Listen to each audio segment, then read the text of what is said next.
সুন্দর জায়গায়, তাও আবার দার্জিলিংয়ে খুব কাছে, একদম একটা অফবিট ভার্জিন আর একদম নতুন একটা ট্যুরিস্ট স্পটে। আর সেই ট্যুরিস্ট স্পটটা কি জানতে চান? কোনো সাসপেন্স রাখবো না, প্রথমেই বলে দিচ্ছি, সেই ট্যুরিস্ট স্পটটির নাম হলো সোনাডা।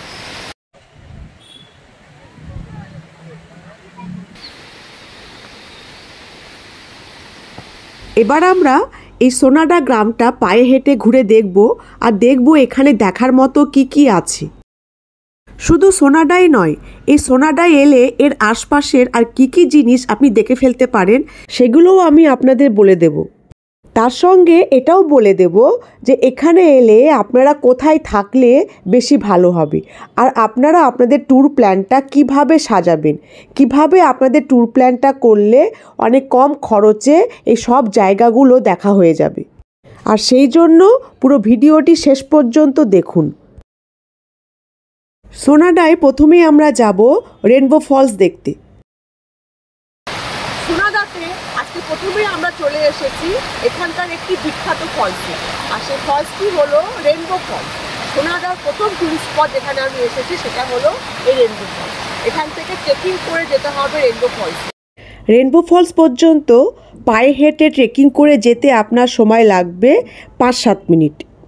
এই ট্রেকিংটি খুবই অ্যাডভেঞ্চারাস, আবার ডেঞ্জারাসও বটে। প্রাণ হাতে করে যেতে হবে এই রেনবো ফলসে যেতে গেলে।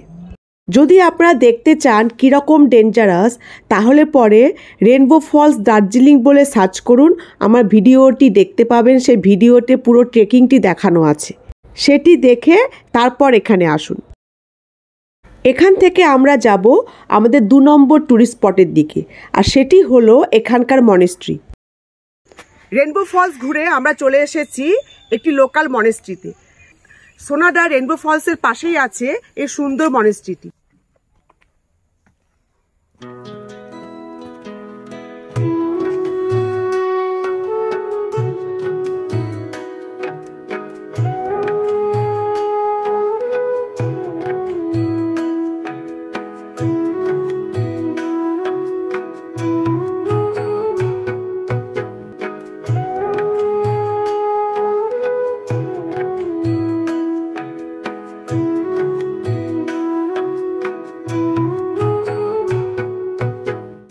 মনেস্ট্রি দেখে আমরা চলে এসেছি এই গ্রামের চার্চে। এটিও একটি দেখার জায়গা। এখানে একটা কথা বলে দিই যে যখন আপনি চার্চটি দেখতে আসবেন তখন হয়তো চার্চটি বন্ধ থাকতে পারে, সেক্ষেত্রে আপনার ড্রাইভার ভাইকে বলবেন, অথবা চার্চের বাইরেই দেখবেন বাড়ি আছে, ওদেরকে বললেই ওরা আপনাকে চাবিটি দিয়ে দেবে।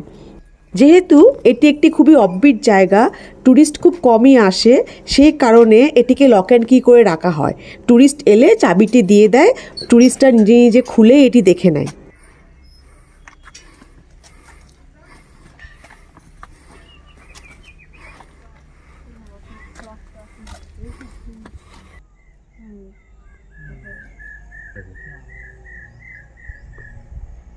চলে এসেছি সোনাডায় আমাদের 3 নম্বর জায়গায়। এটা অ্যাকচুয়ালি একটা চার্চ, লোকাল চার্চ। ওই চার্চটাও খুব সুন্দর দেখার মতো জায়গা।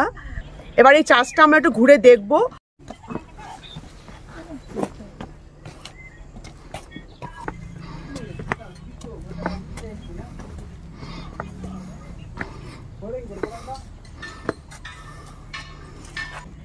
যিশু খ্রিস্টের লাইফের সমস্ত ঘটনাগুলিকে সাজিয়ে রাখা হয়েছে এই স্ট্যাচুগুলির মাধ্যমে। যখন ওনাকে ধরে আনা হলে ওকে আটকে রাখা হয়েছিল, পানিশমেন্ট দেওয়া হতো, কি পানিশমেন্ট দেওয়া হতো, সেসব পানিশমেন্টগুলি এখানে একটা একটা করে স্ট্যাচুর মাধ্যমে দেখানো হয়েছে। তো বিভিন্ন রকম জিসাস ক্রাইস্টের লাইফে বিভিন্ন পার্টগুলিকে এই স্ট্যাচুর মাধ্যমে এসব সাজিয়ে রাখা আছে। ওদিকে আরও আছে।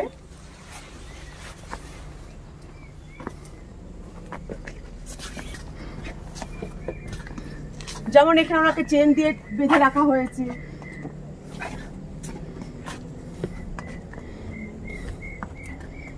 ওনাকে নিয়ে যাওয়া হচ্ছে, দেখা যাচ্ছে। খুব সুন্দর একটা চার্চ।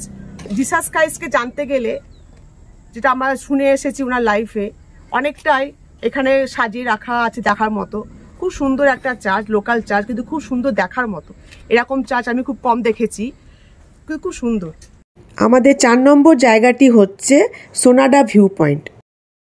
এই চার্চে আছে আমাদের 4 নম্বর জায়গা। ওই চার্চের মধ্যেই ওপরে যে রুফটা আছে, এই রুফটাকে একটা ভিউ পয়েন্টে পরিণত করে রাখা হয়েছে, যাতে আমরা টুরিস্টরা এসে সেখানে দাঁড়িয়ে বাইরের যে ভিউটা আমরা নিতে পারি। খুব সুন্দর একটা ভিউ পয়েন্ট।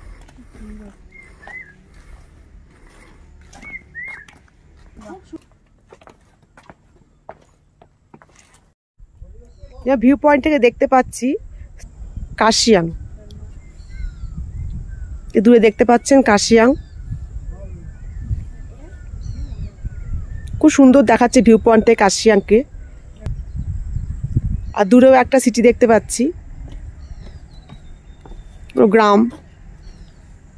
খুব সুন্দর ভিউ পয়েন্ট, মেঘে ঠেকে যাচ্ছে, মাঝে মাঝে দেখানো যাচ্ছে না, দূর থেকে আবঝা আবঝা দেখা যাচ্ছে।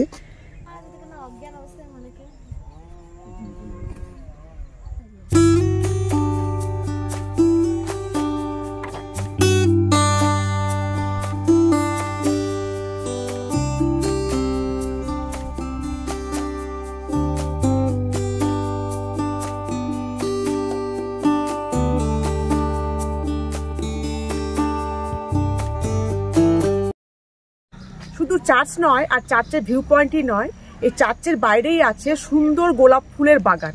সেটা কিন্তু অবশ্যই দেখে যাবে, নালে পরে কিন্তু ঘোরা ব্যর্থ। এবার সেই বাগানে আমি যাব, এর আপনাদেরও দেখাবো, নিজেও দেখব কি সুন্দর সুন্দর গোলাপ বিভিন্ন রঙের এই বাগানে ফুটে আছে। শুধু গোলাপই নয়, আরো অনেক রকমের ফুল এই বাগানে আছে, সেগুলি দেখার মতো। সেগুলো দেখতে এবার চলুন আমার সঙ্গে।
দেখছেন ডালিয়া ফুল, হলুদ রঙের ডালিয়া, লাল রঙের ডালিয়া, সাদা রঙের ডালিয়া, বিভিন্ন রকমের ডালিয়া ফুল আছে গোলাপ ছাড়াও। গোলাপ দেখে তো চোখ ধাঁধিয়ে গেল, অসাধারণ গোলাপ, মানে হলুদ, সাদা, লাল, অল্প লাল, ডিপ লাল, মানে বিভিন্ন রকমের কালারের গোলাপ। তার সঙ্গে ডালিয়া, বিভিন্ন রকমের আরো অন্য রকম পাহাড়ি ফুল, বিভিন্ন রকম ফুলের সুন্দর বাগান এই চার্চের বাইরে। ওটা কিন্তু একদম মিস করে যাবেন না।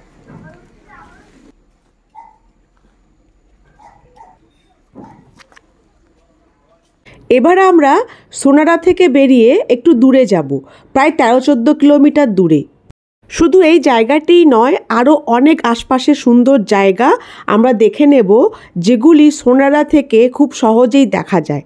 আর তারপর এটাও আপনারা জেনে নেবেন যে আপনারা কোথায় গিয়ে থাকলে আপনাদের সব জায়গাগুলি দেখতে সুবিধে হবে। আমরা পৌঁছে গেছি আমাদের 6 নম্বর জায়গায়, আর সেটি হলো চিমনি গ্রাম। খুব বেশি নয়, সোনাডা থেকে মাত্র 13-14 কিলোমিটার দূরেই আছে এই চিমনি গ্রাম। এই চিমনি গ্রামেও প্রচুর ঘোরার জায়গা আছে। যদি জানতে চান এই জায়গাগুলি কি কি, তাহলে চিমনি গ্রাম বলে সার্চ করে আমার ভিডিওটি দেখে নিন। চিমনি গ্রাম থেকে আমরা চলে যাব আরেকটি সুন্দর জায়গায়, আমাদের 7 নম্বর জায়গায়, আর সেটি হলো কার্শিয়াং। কার্শিয়াং নিয়ে আপনাদের আলাদা করে কিচ্ছু বলার নেই, আপনারা প্রায় প্রত্যেকেই জানেন কার্শিয়াংয়ের ব্যাপারে। আমি খালি এটাই বলে দেব যে এতগুলি জায়গা আপনারা কিভাবে ঘুরবেন। সোনাডা থেকে যদি আমরা আপে যাই, উপরের দিকে যাই, তাহলে পরে আমরা পেয়ে যাব মেঘের শহর দার্জিলিং। সোনাডা থেকে মাত্র 1 ঘন্টার দূরত্বেই আছে দার্জিলিং। সুতরাং এই দার্জিলিংকে একদম মিস করে যাওয়া যাবে না, তাই আমরা চলে এসেছি এই মেঘের শহর দার্জিলিংয়ে।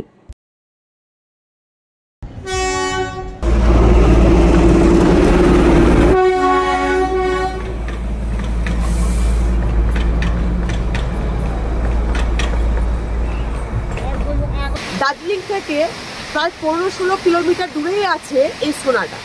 আপনি যদি দার্জিলিং থেকে কার্শিয়াং যান, তাহলে কার্শিয়াং ঢোকার আগে আপনি পাবেন এই সুন্দর জায়গাটি সোনাডা। মানে এই সোনাডা হচ্ছে দার্জিলিং আর কার্শিয়াংয়ের ঠিক মাঝখানে, একদম দার্জিলিংয়ের কাছে। এবার আমি বলে দিই আপনারা আপনাদের ট্যুর প্ল্যানটা কিভাবে করবেন। আপনাদের কাছে দুটো অপশান আছে, দুটো অপশান শুনে তারপর সিদ্ধান্ত নিন। যদি আপনারা দার্জিলিংকে সেন্টার করে আসেন, অর্থাৎ দার্জিলিংয়েই থাকতে চান, তাহলে পরে দার্জিলিংয়ে থেকে দার্জিলিংটা ঘুরে নিন। তারপর যেদিনকে আপনাদের ট্রেন থাকবে নিউ জলপাইগুড়ি থেকে, সেদিনকে একটি গাড়ি বুক করে সকাল সকাল বেরিয়ে পড়ুন। দার্জিলিং থেকে প্রথমে আপনারা চলে আসুন সোনাডা। সোনাডা ঘুরে দেখে তারপর আপনারা চলে যান চিমনিগ্রাম। চিমনিগ্রাম দেখে আপনারা সেখান থেকে চলে যান কার্শিয়াং। কার্শিয়াং দেখে সোজা নিউ জলপাইগুড়ি। আমি ঠিক একইভাবে এই জায়গাগুলি ঘুরেছিলাম। আমি সকাল সকাল 8টার সময় দার্জিলিং থেকে বেরিয়ে যাই, তারপর সোনাডা, তারপর চিমনিগ্রাম, আর সব শেষে কার্শিয়াং ঘুরে আমি পৌঁছে যাই নিউ জলপাইগুড়ি ঠিক 4:30 সময়। এবার 2 নম্বর অপশানটা শুনুন। যদি আপনারা দার্জিলিংয়ে না থাকতে চান, অনেকবার দার্জিলিং ঘুরে ঘুরে আপনারা বোর হয়ে গেছেন, সেক্ষেত্রে আপনারা চলে আসবেন ডিরেক্টলি সোনাডায়। সোনাডায় অনেক ভালো হোমস্টে আছে। আপনারা সেখানে থেকে প্রথমে সোনাডা শহরটি ভালো করে ঘুরে নিন। তারপর দিন আপনারা চলে আসুন চিমনিগ্রাম। সেখান থেকে সব জায়গাগুলি ঘুরে তারপর আসুন কার্শিয়াং, আর সেখান থেকে সোজা নিউ জলপাইগুড়ি। আমাদের সোনাডা ট্রিপ এখানেই শেষ। দার্জিলিং এলে সোনাডায় অবশ্যই আসবেন, খুবই কাছে। দার্জিলিং থেকে এসে একদিনের মধ্যে আপনারা ঘুরে যেতে পারেন, কোনো অসুবিধা নেই, গাড়ি ভাড়াও খুব কম। সুতরাং দার্জিলিং এলে অবশ্যই আসবেন। কোথায়? সোনাডাতে।